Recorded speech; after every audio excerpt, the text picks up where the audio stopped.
иде олы кеше булганда иде бәрәкәт бар.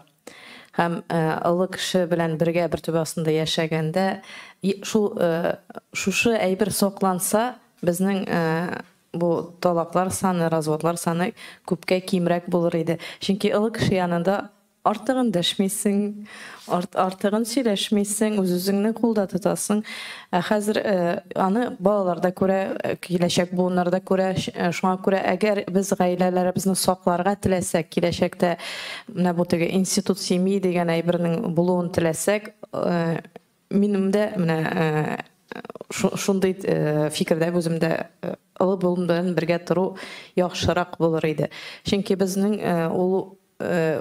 безнең нәфесне генә үстерү була ул. Әгәр без аерым торырга телибез икән, үз комфортыбыз өчен. Шулай бит. Ләкин менә киләчәк буынны тәрбияләүдә Рөстәм хәзрәт әйтмешли, безнең әби бабайларның өлеше бик зур.